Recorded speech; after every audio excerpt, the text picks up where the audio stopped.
Okay, so we will be discussing the Battle of Chickamauga and doing a modern analysis using FM 6-0. This brief will be conducted by Cadet Zach Alanis, myself, Tim Eames, Cadet Alex Magana, Cadet Peyton Mosher, and Cadet Andrew Summers. The variables we will be using to analyze the Battle of Chickamauga can be found in Field Manual 6-0, the mission and operational variables. Again, we will be using modern terminology and graphics to represent the combatants and analyze the battle. We will do our best to ensure we do not revise history, but ultimately we will fail. You will see throughout this brief that we have combined several of the variables.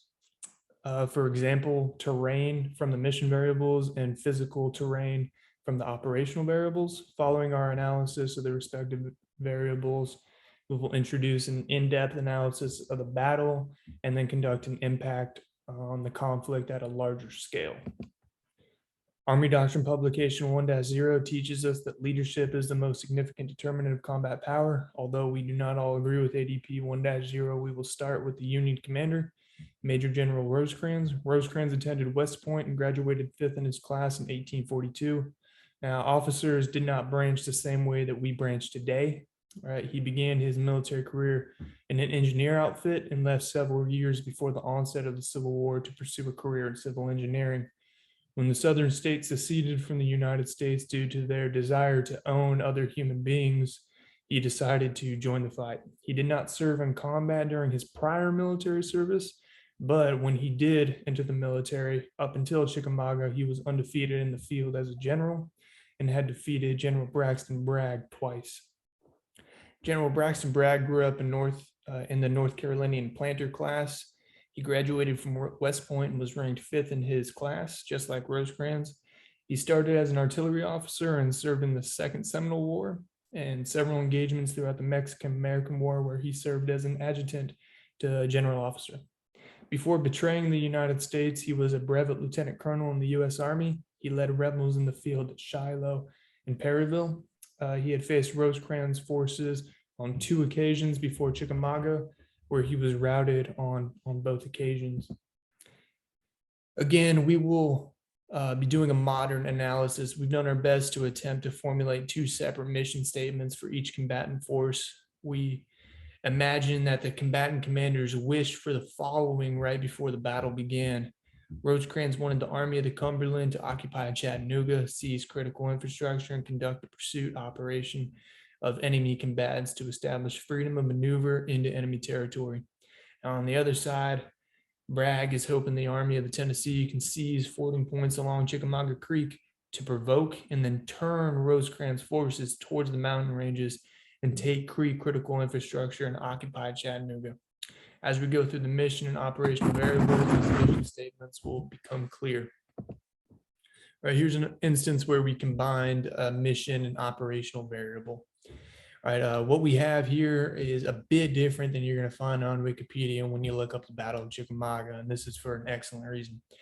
The Union Army came to action with 67,702 soldiers, with around 2,400 of whom were considered support personnel and deemed as non-combatants. We have actual primary source documents to back this up in the form of what we would call today a PERSTAT. On September 10th, 1863, Rosecrans' staff sent up the following report to Washington, D.C. They had nearly 54,000 infantrymen, 10,000 cavalrymen and horses, and 4,200 artillerymen with 241 cannons. And now, a quick note on the cavalrymen. Some of the number would technically be considered mounted infantry, but we combine them with mounted cavalry due to the way that they were utilized in the battle. Again, we're kind of taking this as a modern analysis.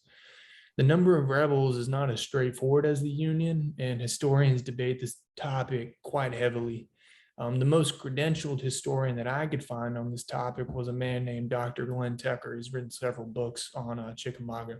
He argues the following numbers are based on several diaries from officers within the rebel forces. All right, and it goes something like this: a total of 70,500 combatants. All right, the rebels do not include support personnel, and that number is completely unknown to us, so we thought it best not to even try to make it up. They entered the field with nearly 64,000 infantrymen, 4,200 cavalrymen. We can assume that they were fully equipped with horses, and 2,700 artillerymen with about 250 cannons. Now, the number of combatants favor the Confederates and will be compounded by several other variables as we continue this brief. Now will be followed by Andrew Summers. Hey, good afternoon.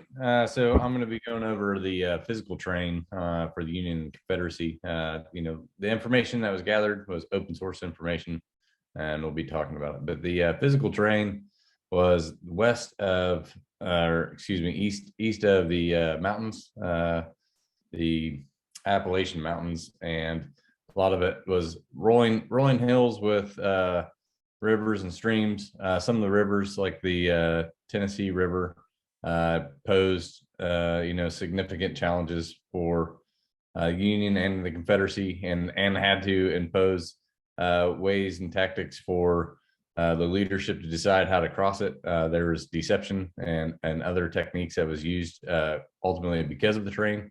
The terrain also had some difficulties that was imposed because a lot of it was thick, or it was wooded terrain, but with heavy vegetation. And this caused an advantage and disadvantage to both sides, especially when the battle started to play out.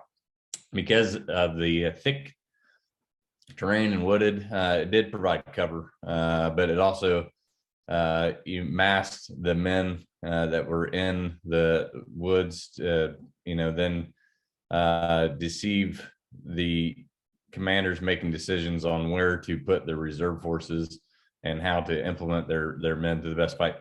And because of this, it ultimately led to gaps that was used and exploited by the Confederacy to push through to the Union.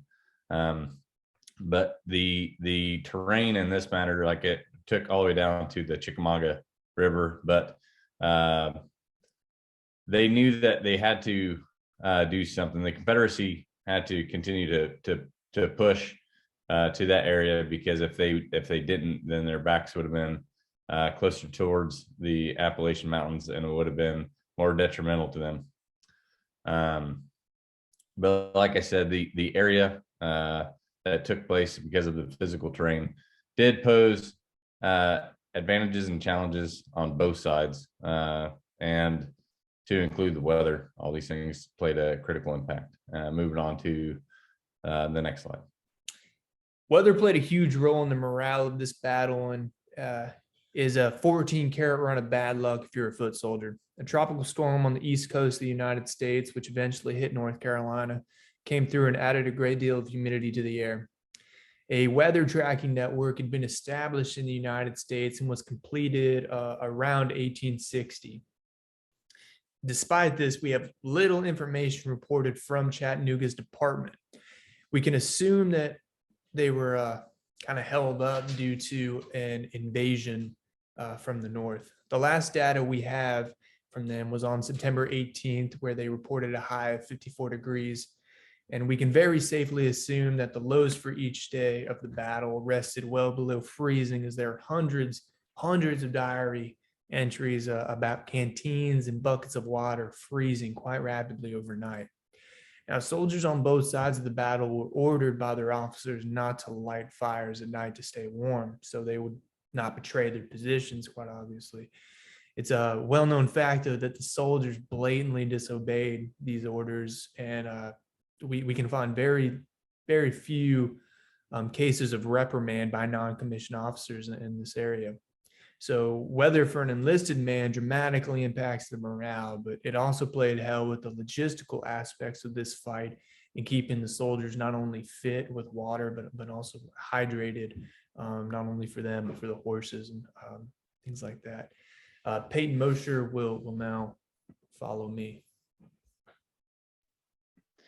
Moving on to civil considerations. Chattanooga was of strategic importance to the Union, as it had established railway infrastructure that would allow access into the deeper South, specifically central Alabama and central Georgia, which is where much of the Confederacy's war manufacturing industry was located. As the battle initiated, Rosecrans identified Lafayette Road as a critical means of falling back to Rossville and Chattanooga for further support if need be. He sent the 14th Corps to defend the road and keep it open for him and the rest of the Army. For Bragg, the main civil considerations were Reed's and Alexander's bridges, which would get his armies across Chickamauga Creek. As his armies approached the bridges, they met Union cavalry, which at Reed's Bridge were defeated, and the Confederates pushed across the Chickamauga Creek. But further south, the Union was able to defend Alexander's Bridge, forcing those rebel fighters north to cross the bridge at Reed's Bridge. Next slide, moving on to political.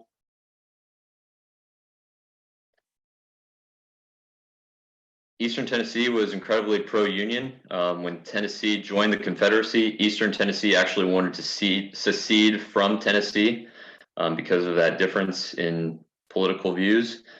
Having the support of the locals helped the Union and ease their capture of Chattanooga. This was similar for the Confederacy in the areas of control. An example of this is the mother of Chickamauga, which is where the Confederate soldiers were raiding Debbie Thedford's potato patch when a Confederate officer told them to stop. She hollered back at him and told him that they were her sons. Both sons were wounded in the battle. One died, but her support for the Confederate troops continued on and earned her the nickname Mother of Chickamauga. After the battle, Rosecrans was relieved of command for retreating while his army continued to fight at the Horseshoe Ridge, and Chattanooga later served as a staging ground for General Sherman's assault on Atlanta. General Bragg received political criticism for letting Union soldiers escape back to Rossville in Chattanooga. And I'll be followed by Cadet Alaniz. Chattanooga was an extremely important economic hub because of the river that runs north to south through Chattanooga. The Tennessee River provided ample opportunities for work for the inhabitants, the some 2,500 inhabitants of Chattanooga. Additionally, it was a strong area of surrounding the terrain. There was terrain surrounding the area that really mitigated the flow of traffic, primarily through the use of railways and rivers. So where Chattanooga specifically was located was very important for logistical movement of supplies and personnel. So next slide. So the Union's goal for Chattanooga was to capture the city in order to control that important railway juncture. This provided ample opportunity to move into the Deep South via rail. It also provided the opportunity to move personnel and supplies up and down the river. Major General Rosecrans' intent for Chattanooga was to split the economic supply lines of the Confederacy by holding Chattanooga. So the Confederates would be unable to resupply their Deep South affiliates. Control of the railway running south into Atlanta allowed for Union forces to effectively stage that assault, as we discussed earlier, into the Deep South.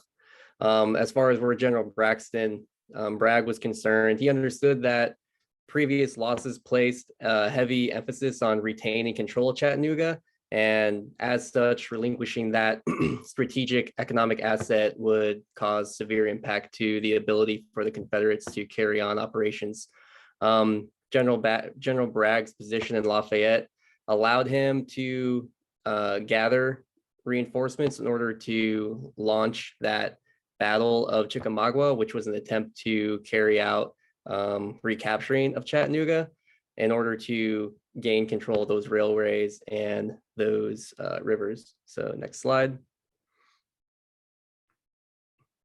All right, so in conclusion, the economic infrastructure of Chattanooga was critical to both the Union and Confederacy, as it allowed for complete control of that regional transportation resource. After a series of defeats, the Confederates needed to maintain control of Chattanooga, but as we saw through the Battle of Chickamauga and later campaigns carried on by the Union, they were unable to do so, which allowed the Union forces to carry on with resupply to their troops and armies to move into the Deep South. And I will be followed by Cadet Eames. Social variable is an interesting one to look at from a modern perspective, and you'll see why as we go on. Most of this data is going to be pulled from the 1860 census. Right, this is before the start of the conflict. Right? Accounts from we also get a lot of this information from accounts of prior enslaved people from interviews that were conducted later on in the 1900s, as well as church locations located throughout Tennessee and Georgia. The total population of Tennessee and Georgia was over 2 million, about 66 being considered free and 34%, 66% being considered free and 34% being enslaved. Here's an exciting variable if you're a commander. Of the enslaved population, 380,000 enslaved men are of fighting age, meaning that they are between the ages of 15 and 59. If you're in the Union, they are potential recruits, whereas if you are a traitor, they're possible enemies. The language spoken by free citizens was English, but with two distinct dialects. The common man spoke the dialect of Southern Appalachia, while the planter class spoke Southern American English, which was a dialect carried over from the British aristocracy. All right, still, as you get into the enslaved populations, they broadly spoke English with a Southern Appalachian dialect. As you get closer to the Atlantic coast, many spoke a language called Gula, which is a form of Creole, French, and English mixed. The predominant religion was evangelical Protestantism, with a sliver of minority religions, which in the census, these religions were just classified as other. So we don't necessarily know what they are. Due to the growing conflict on the Tennessee-Georgia border, the less stubborn population exited south and southeast towards Atlanta, Georgia, to attempt to steer clear of the Union forces. Unlike the North, education of the South was not compulsory, meaning it was kind of a luxury to know how to read and write and do mathematics. Those who were educated were the planter class, which were the class who often owned slaves and owned plantations. They often only learned the three R's, as it said: reading, writing, and arithmetic. The citizenry were essentially prepared for the battle. All right, so the area wasn't as volatile as one might think. Bragg had faced Rosecrans on 2 prior occasions, so they were well prepared that Rosecrans' forces were coming. The amount of criminal activity expected was predominantly low, with the most significant crime being looting, which usually came after the battle once soldiers bivouacked in an area. The modern concept of human rights can't really be put on 1860s Tennessee or Georgia. They owned, beat, and killed humans based on the amount of melanin in their skin. The centers of power in this region were predominantly Chattanooga and Atlanta due to their status as capitals of the states, and states were held in much higher regard than they are in our modern society, and due to those two cities' proximity to railways. The cultural norms of this area were universal racism. The commoner class were primarily subsistence farmers, meaning that they just farmed enough for them and their families to be able to eat, as well as being day laborers. Whereas the planter class, again, that's the slave owning plantation class, were largely unskilled, largely didn't work. But they were prideful in their status. Summers will follow. All right, so talking about the infrastructure, once again, this is open source information and gathered. So the infrastructure, like has been mentioned by the other cadets talking, was critical for the battle, for the Union and the Confederacy. The Confederacy trying to maintain and the Union trying to exploit, because the infrastructure included the railway systems. The railway systems was a vast network that was critical for moving personnel and soldiers and equipment during the war effort, especially for the Union trying to move their forces from the north to the south, because inevitably throughout the duration of the war. As the Confederacy started losing ground, they started fighting further and further south into the Confederacy, into the Confederate States. And for the Confederacy at the time, it was a critical, vital supply line to bring in infrastructure to maintain their war machine, and also the people there in the South. So they were able to use that the railway system to bring in a lot of meat and dairy products out from the West. Also to transport their crops, other things that they were farming further in the South, and also, like I said, moving their war machine as far as their personnel, equipment, artillery, other things on the battlefield without completely exhausting their men. Also, this was used during this time. The Confederacy was able to utilize some of the infrastructure to also gain reinforcements of their men for the first time, taken from other elements of the fighting to bring it to Chickamauga to reinforce, to help also fight the Union. But for the Union to be able to get control of this railway system was vital, like I said, mentioned earlier, to be able to get from Chattanooga and Chickamauga, be able to push further into the South, and as they went on. To include the infrastructure, there was a lot of roadways and others. The river, also mentioned earlier, was also a vital hub. And when the Confederacy had control of it, they had better control of the South. They were able to be taking more offensive measures further in the northern part. But after this win for the Confederacy, and later but losing the campaign, they ultimately started. The Union was more fighting on the Confederacy turf. But following this, we'll go to the next slide. Okay, Cadet Magana. So from the left, you see the figure that provides a clear picture of what the functions are and the different components that piece together the Spencer repeating rifle. So the Spencer repeating rifle is a cutting edge weapon that caused havoc at Chickamauga. This allowed a soldier to fire a rate of 14 to 20 rounds per minute. And it was a 47 by 1/8 inch long weapon capable of firing 52 caliber metallic rim fire cartridges from a 7-shot tubular magazine. And this was located in the buttstock, as you can see within the representation of the rifle. So the action hinged on a trigger guard or lever moving down and back manually, bringing a new cartridge into the chamber and clearing any spent cartridge casings. The rifle was then physically secured with a hammer, placing it into firing readiness. So Union Colonel John Wilder's legendary Lightning Brigade employed the rifle, and trying to battle the Confederate cavalry with foot soldiers irritated Wilder. So he was granted permissions to put his foot soldiers on horses, and this enabled them to advance more rapidly. But unlike other horse units, the Lightning Brigade dismounted and they fought on foot after engaging the enemy. So testimonial from Colonel John T. Wilder best describes the use of the Spencer rifle at the Battle of Chickamauga. And the quote is, "At this point, it absolutely seems a pity to kill men so. They fell in heaps.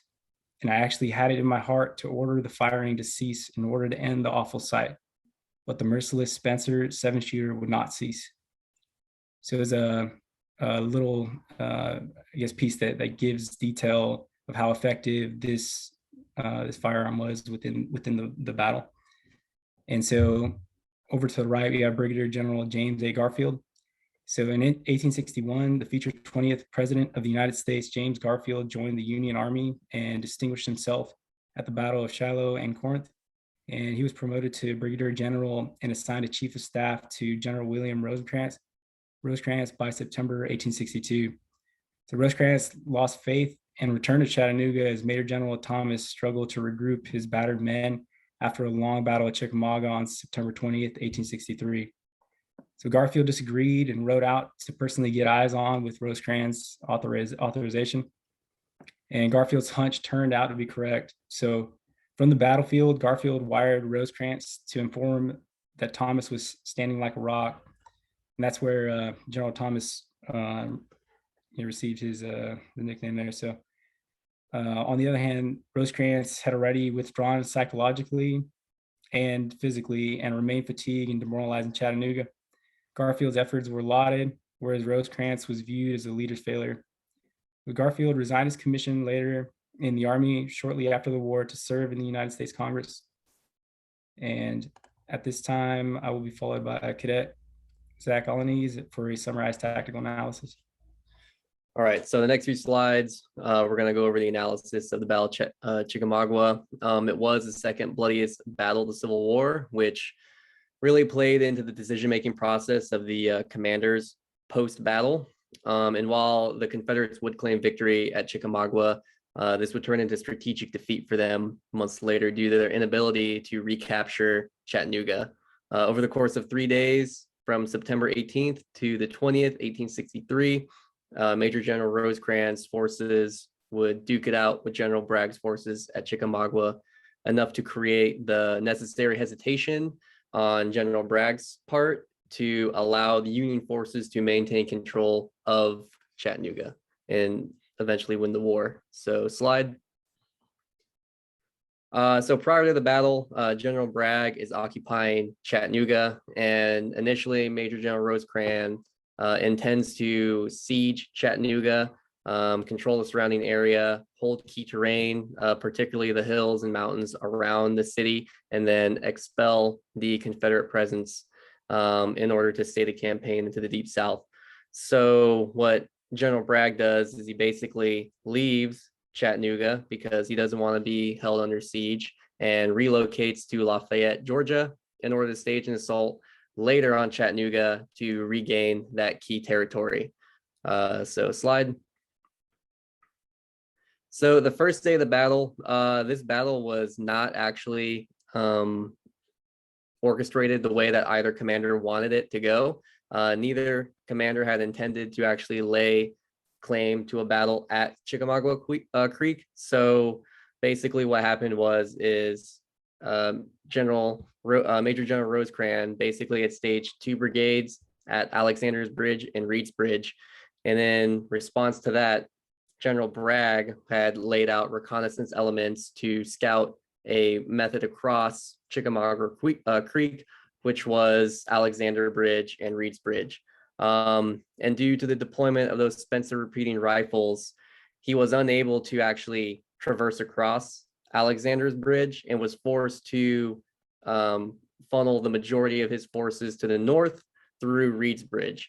And this played a vital role in allowing the Union forces to bolster their defensive posture over on Lafayette Road and give them the necessary time and resources to stage a very robust defensive line in response to those reconnaissance elements.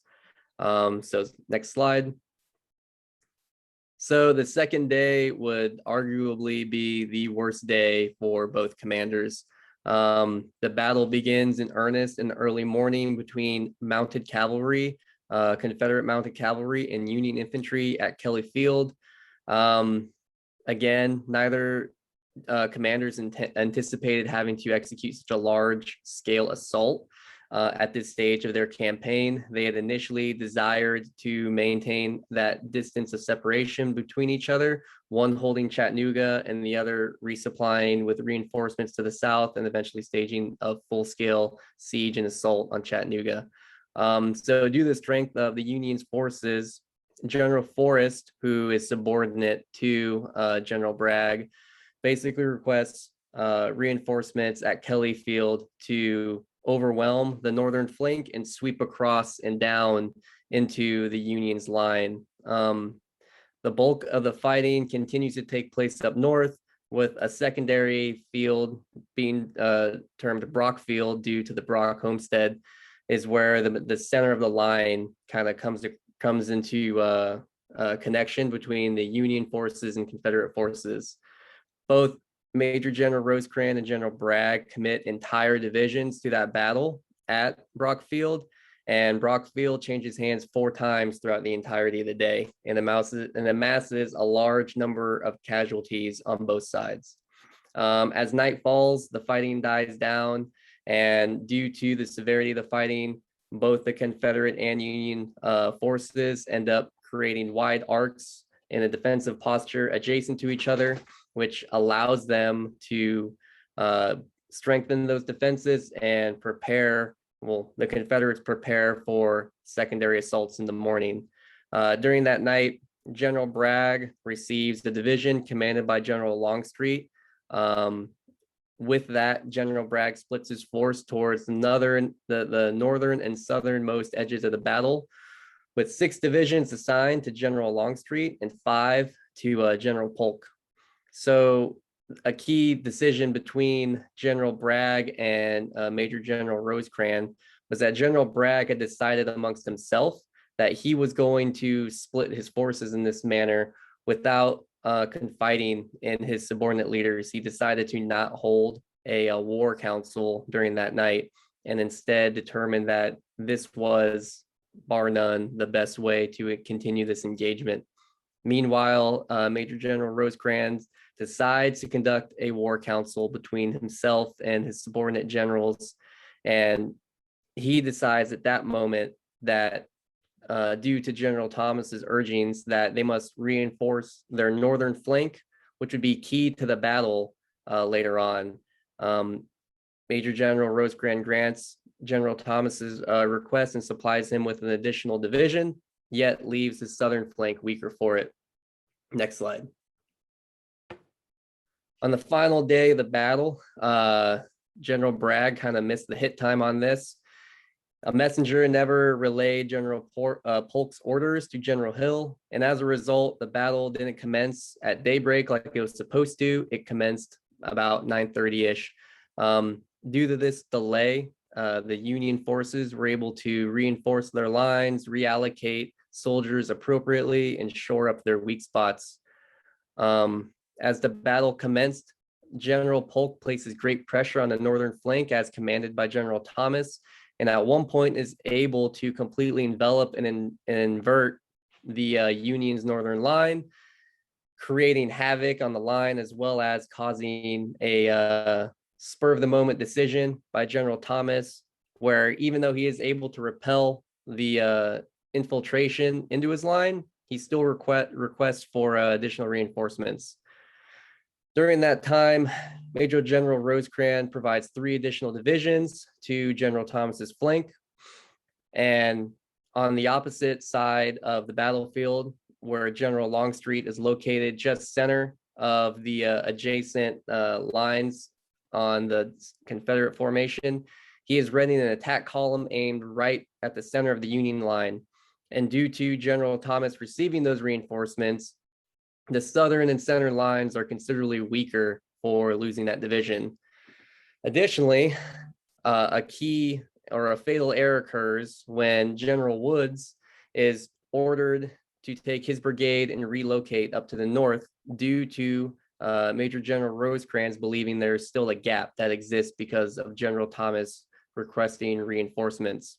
General Woods understands that there is actually no gap, but because he has had a history of insubordinate behavior and not actually following through with the orders provided to him, he holds his tongue and continues to move his entire brigade out of the center column up to the north. At that moment, General Longstreet sees this and sends his entire attack column straight at the center of the Union line and sweeps the entirety of the southern flank. Because he outnumbers them 5-1, is able to scatter a third of the Union's forces within about an hour. At this point in the battlefield, General Thomas is leading a defense at key terrain located at Horseshoe Ridge and Snodgrass Hill. At this moment, unbeknownst to General Thomas, Major General Rosecrans has also exfilled the battlefield, understanding that the key point in the battle is maintaining ownership of Chattanooga, but leaves the majority of his forces to kind of fend for themselves. General Thomas is able to receive reinforcements of about 1 brigade, and due to his allocation of technology such as Spencer repeating rifles and having that ownership of that key terrain, notably Horseshoe Ridge, he is able to allow the exfiltration of the majority of his forces to the north by creating a funnel out of the Confederate lines. But unfortunately, leaves about 2 brigades worth of soldiers behind that get effectively captured. While this does save the majority of the Union's forces, the General Longstreet and General Polk see this exfil of Union forces as the moment of opportunity for them to strike and completely eradicate Union forces. But General Bragg decides against that, as he incurred about 20,000 losses, and about 8 generals have been killed during the battle. And due to the severity of the fighting, he believes that a siege against the battle is his best method moving forward, and decides not to move on. And with that, I'll be followed by Cadet Magana. Okay, so on the left, have a picture here, basically showing the battlefield as would have been fought at the time. So Longstreet and Nathan Bedford Forrest wanted to pursue the enemy the following day, and still Bragg was focused on the number of casualties that the action at Chickamauga had put on his force. So 10 Confederate generals had been killed or injured, and this included the Texan John Bell Hood, who suffered a leg amputation. So statistically, the Confederate Army suffered greater losses with an estimated 20,000. The Battle of Chickamauga cost the Union 16,000 lives. And Chickamauga was the Civil War's second bloodiest fight, second only to Gettysburg, and the worst in the Western theater. So Bragg's reluctance turned a tactical triumph into a strategic failure. As Union soldiers were permitted to proceed safely to Chattanooga, thanks to Bragg, Bragg was scrutinized by generals for not placing more aggression into the pursuit of the Union Army during their retreat under Rosecrans. The Confederates then surrounded the city, but in October, General Ulysses S. Grant, photo here on the right, he arrived with reinforcements and assumed command of the Union forces in the area. Following his duty at Chickamauga, Thomas was promoted to brigadier general and assumed command of the Army of the Cumberland, succeeding Rosecrans. With the crushing victory against the Confederates at the Battle of Chattanooga in November, Thomas backed Grant's men in rectifying the Chickamauga outcome. All right, you want to conclude it? All right, that concludes our brief. Good job, everyone.